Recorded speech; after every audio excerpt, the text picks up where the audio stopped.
Operation തൂഫാന്റെ ഭാഗമായി സംസ്ഥാന വ്യാപക പരിശോധനകൾ തുടരുന്നു. വർക്കല അടക്കമുള്ള വിനോദസഞ്ചാര മേഖലയിൽ പോലീസിന്റെ മിന്നൽ പരിശോധന. നെടുവാമൂട് പോലീസ് പരിശോധനയ്ക്കിടെ യുവാവ് ഓടി രക്ഷപ്പെടാൻ നോക്കി. തൃശൂർ ജില്ലയിലും ഡാൻസ് ഓഫിന്റെ വൻ കഞ്ചാവ് വേട്ട ഇന്നുണ്ടായി. ഇന്നലെ മാത്രം 139 പേരെയാണ് പരിശോധനയുടെ ഭാഗമായി അറസ്റ്റ് ചെയ്തത്.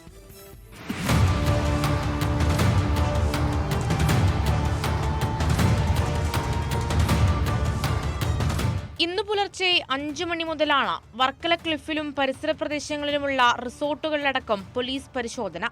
4 പേരെ കസ്റ്റഡിയിലെടുത്തു. ടൂറിസം മേഖലയിൽ നിന്ന് നിരോധിത ലഹരി വസ്തുക്കൾ കണ്ടെത്തിയെന്നാണ് വിവരം. നെടുവാമൂട് പ്രദേശങ്ങളിലും പോലീസിന്റെ വ്യാപക പരിശോധന നടന്നു. വീട് കയറിയുള്ള പരിശോധനയ്ക്കിടെ നെടുവാമൂട് സ്വദേശി അഭിജിത്ത് ഓടി രക്ഷപ്പെടാൻ ശ്രമിച്ചു. വാളും എയർ പിസ്റ്റലുമാണ് ഇയാളുടെ വീട്ടിൽ നിന്ന് കണ്ടെത്തിയത്. പാറശാല ഇഞ്ചിവിളയിൽ 1.5 ലക്ഷം രൂപയും 1/2 കിലോ കഞ്ചാവുമായി ഒരാൾ പിടിയിലായി. തമിഴ്നാട് സ്വദേശി മുനിസ്വാമിയാണ് പിടിയിലായത്. മധുരയിൽ നിന്നും തിരുവനന്തപുരത്തേക്ക് ബസ്സിൽ വരികയായിരുന്നു പ്രതി. വർക്കല ബീച്ച് കേന്ദ്രീകരിച്ച് ചെറുപൊതികളിലായി വിൽപ്പന നടത്തുന്നതാണ് രീതിയെന്ന് പോലീസിനോട് ഇയാൾ കുറ്റം സമ്മതിച്ചു.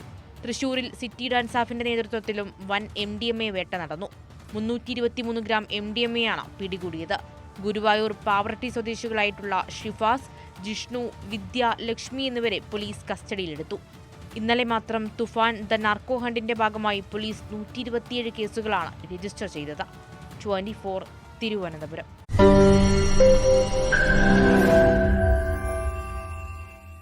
ലോകത്തെവിടെയായാലും ഏത് സമയത്തും 24 വാർത്തകളും ഓഗ്മെന്റഡ് റിയാലിറ്റി പാക്കേജുകളും എക്സ്പ്ലെയിനറുകളും വിശദമായി കാണാൻ ഞങ്ങളുടെ യൂട്യൂബ് ചാനൽ നിങ്ങൾക്ക് സബ്സ്ക്രൈബ് ചെയ്യാം.